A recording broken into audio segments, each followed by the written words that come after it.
Judiciary Class 8. The three branches of the government: legislative, executive, and judiciary branch.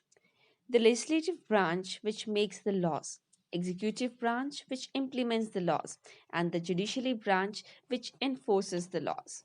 So we know that we all are equal before the law. So, under it, what is the role of the judiciary?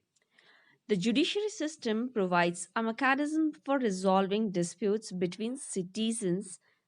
So, if there is any dispute between citizens, that bring the solution. If there is any fight among between the citizens and the laws made by the government in that, so the citizen can move towards judiciary to solving that problem. If there is any fight between two different states, that solution also what judiciary will give us. So if there is any fight between the central government and the state government, that solution also this judiciary provide. It's not only dispute resolution, the judiciary also help us. For the judiciary has the power to strike down particular laws passed by the parliament if it believes that these are violation on of the basis structure of the constitution. This is called judicial review. So under it, if any laws passed by the government and that law is affecting any person or their religion, in that case they can ask some changes in that. So this type of solution also they will get in under the judiciary system. And the third one that we have, upholding the law and enforcing the fundamental rights. So every citizen of India can approach the Supreme Court or the High Court if his or her fundamental rights have been violated. What is the independent judiciary? So, India has an independence of the judiciary system that allows the courts to play a central role to ensuring that there is no moisture of power by the legislature and the executive. It plays a crucial role in protecting the fundamental rights of citizens because anyone can approach the courts if they believe that their rights have been isolated. So we know that we all are equal, we all having the right to equality before the law. So under it, that judicial system is totally independent. That people, those who want their main important things, those who want to be resolve their solution, resolve their problems, in that case they will can move towards the judiciary. Independent judiciary is much more important. The judiciary of India is an independent body. It is a separate from legislative and executive bodies of the Indian government.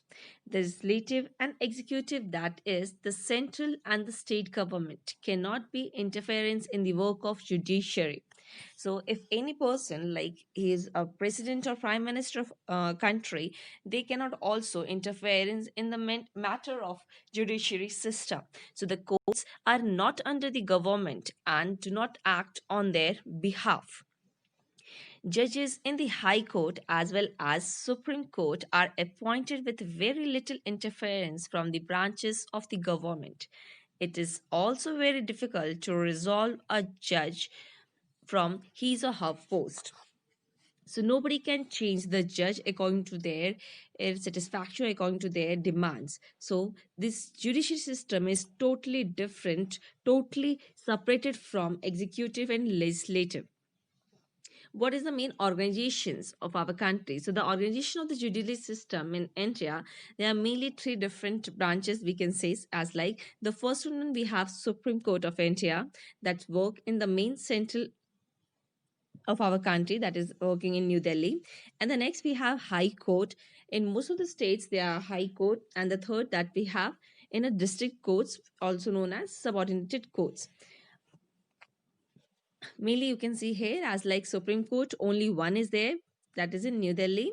Next we have High Court, one in almost every states, and the third one is district courts, one in every district. So these courts are moving towards each and every person, so where people can move easily towards these courts and they can ask for their solution or for their justice. So, mainly there are three different levels of courts in our country. At district level, we have subordinated or district courts. As the state level, we have several high courts. The high courts in the highest judiciary authority in a state. At the top of the Supreme Court. The Supreme Court of India is the highest judiciary authority. It is located in New Delhi and is president over the Chief Justice of India. The decision made by the Supreme Court are binding on all other courts in India. In India, we have an integrated judicial system, meaning that the decision made by higher courts are binding on the lower courts. So this procedure which you can see, the first one, that is the Supreme Court. Next, which you can see, that is the main high court, which is the main high in the particular states, and in all over the country the main court, that is the Supreme Court, and the trial courts which you can see in almost in all of the districts. So next we have different branches of the legal system. So mainly there are two branches of legal system in our country. One is criminal law and the another is civil law. So the criminal law under that deals with the mainly that problem which is connected to the murder or dowry system. It usually begins with the loading of an first information report, it means FIR, with the police who investigate the crime, after which a case is filed in the court. And then afterwards, if found that person he is guilty, in that case he used to be accused, can be sent to jail and also fined. Next, the another law, that is civil law. Under the civil law that deals with any harm or injury of rights or related to any disputes between in selling any things or related to the rent matters or divorce cases. So these all of the problems are solved under the civil law. A partition has to be filled before the relevant court by the affected party only. In a rent matter, either the landlord or tenant can file a case. So, under this, the court gives a specific relief asked for. For example, in any case, if there is any landlord case, and that case, landlord and the person, those were there as staying in that home, so the court can be ordered the flat to be vacant and pending amount should be paid. Does everyone have access to the court? In principle, all citizens of India can access the courts in the country. This implies that every citizen has a right to justice, though the courts play a very significant role in protecting our fundamental rights. If any citizen believe that their rights are being violated, that their rights are being violated, so in that case then they can approach the court for justice to be done. In our country we having so many population, and in that case it's very difficult that each person can reach towards the court, and that's the reason that government had made this PIL systems, where the poor people, those who don't have money, in that case also they can ask for the justice. So the Supreme Court devised a mechanism of public interest litigation.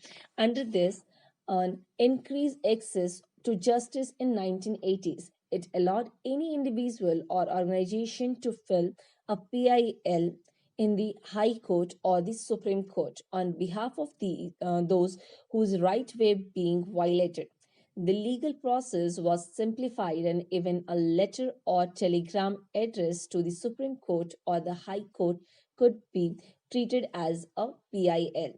The court exercise a crucial role in interpreting a fundamental rights of citizens. The judiciary serves as a check on the powers of the executive and the legislature and protecting the fundamental rights of the citizen. So each and every day, if there is any disturbance came between the cities or any state or in all over the country, so this all solution this judiciary will bring. So this judiciary is working in our country, and that's why we all are peaceful and safe. Thank you.